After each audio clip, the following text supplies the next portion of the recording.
రోజులు గడిచిపోతున్నాయి. 6 నెలలు అయిపోయింది. అప్పుడే రేవంత్ సర్కార్ అధికారంలోకి వచ్చి రుణమాఫీ ఆగస్ట్ అన్నారు. ఇంకో 2 నెలలు టైం తీసుకున్నారు. ఇంకా దానికి సంబంధించిన విధి విధానాలు అంటూ కమిటీలు వేసి కాలయాపన చేస్తున్నారు.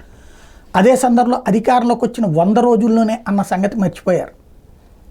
సరే పోనీ టైం అయినా ఇప్పటికైనా అంటే ప్రతి ఇంటికి ప్రతి మహిళకి 1500 ఎక్కడికి వెళ్ళిందో తెలియదు. అదే సందర్భంలో ఇంటింటికి నల్లా ఏమైందో తెలియదు. నిరుద్యోగ వృత్తి ఎక్కడికి వెళ్ళిందో తెలియదు. అలాగే రైతు బంధు ఏమైపోతుందో తెలియదు. వీటన్నిటి గుర్తు చేస్తూ ఇప్పుడు ఎమ్మెల్యేలని అవతలకి తీసుకెళ్ళిపోతున్న నేపథ్యంలో అంటే వీటన్నిటి అడగడానికి అవకాశం లేకుండా ముందు రాజకీయ చర్చ తీసుకురావడానికి బీఆర్ఎస్ ఎమ్మెల్యేలని లాక్కుపోతున్నటువంటి నేపథ్యంలో తాజాగా సింగిరెడ్డి నిరంజన్ రెడ్డి మాజీ మంత్రి కీలకమైన వ్యాఖ్యలు చేశారు. తెలంగాణలో కాంగ్రెస్ వైఫల్యం మీద కాంగ్రెస్ అధిష్టానమే కమిటీ వేసింది. 4 బీఆర్ఎస్ ఎమ్మెల్యేలను చేర్చుకోవడం ద్వారా తప్పును సరిదిద్దుకోలేవు. ఆ ఇంటి మీద కాకి ఇంటి మీద వాళ్ళనివ్వనన్న రేవంత్ ఇంటింటికి తిరిగి కండువాలు కప్పుతున్నాడు. వైఎస్ఆర్లో ఎంతోమంది ఎమ్మెల్యేలను లాక్కున్నాడు కానీ తెలంగాణని ఆపలేకపోయాడు.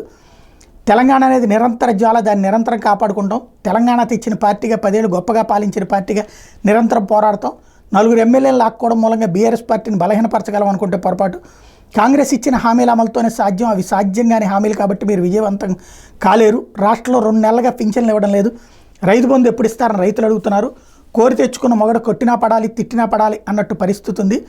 రైతు భరోసా సంగతి దేవుడెరుగు. రైతు బంధుకు దిక్కులేదు. రుణమాఫీకి సంబంధించి 19,000 కోట్లకు 14,000 కోట్లు ఇచ్చాం. ఎన్నికల నాటికి మిగిలిపోయిన రైతాంగానికి రుణమాఫీ చేస్తారా చేయరా ప్రకటించండి. 2 లక్షల రుణం కావాలంటే రైతుకు ఖచ్చితంగా 5 ఎకరాల నుండి 10 ఎకరాలు ఉండాలి. 1,33,00,000 ఎకరాలు 5 ఎకరాల లోపు రైతుల చేతిలోనే ఉంది. వడ్లకు 500 బోనస్ ఇస్తారా? ఇప్పటికే 2 పంటలు పోయాయి. వడ్లకు బోనస్ నమ్మలేదు కానీ రైతు భరోసా ఇస్తారని నమ్మి మోసపోయామని రైతులు చెప్తున్నారు. మహాలక్ష్మి పథకం కింద 2,500 రూపాయలు ఏమైనాయి? ఆంధ్రాలో ఈ మహాలక్ష్మి పథకం ఇంటింటికి 2,500, ఆంధ్రాలో 1,500 చెప్పారు. ఎన్నికల్లో కొత్త రేషన్ కార్డులు ఇస్తామని చెప్పారు. ఇప్పుడు రేషన్ కార్డులన్నీ రద్దు చేసే పథకాలను కుదించే ప్రయత్నాలు ఉన్నారు. కాంగ్రెస్ హామీలు అమలు సాధ్యం కాదని జయప్రకాష్ నారాయణ చెప్పారు. అధికారం వచ్చాక కూడా చెప్పారు. రుణమాఫీపై కేబినెట్ నిర్ణయాల మీద గ్రామాల్లో పాలాభిషేకాలు సంబరాలు చేయడం సిగ్గుచేటు. రుణమాఫీ వ్యవహారం సినిమా లెక్క ఉంది. Audio release, first pic, premiere show, release show లెక్క ఉంది. మేము నోరు కట్టుకుంటే రుణమాఫీ ఒక లెక్కన అని అపహాస్యం చేశారు. రుణమాఫీ చేయకుండానే సంబరాలు చేయడం దారుణం అంటూ ఈ బాధ్యత వహించే ఘనత వహించే మీడియా ఏం చేస్తుంది? ఇదే కేసీఆర్ హయాంలో జరిగి ఉంటే ఆ మీడియా ఊరుకునేదా అంటూ నిలదీశారు.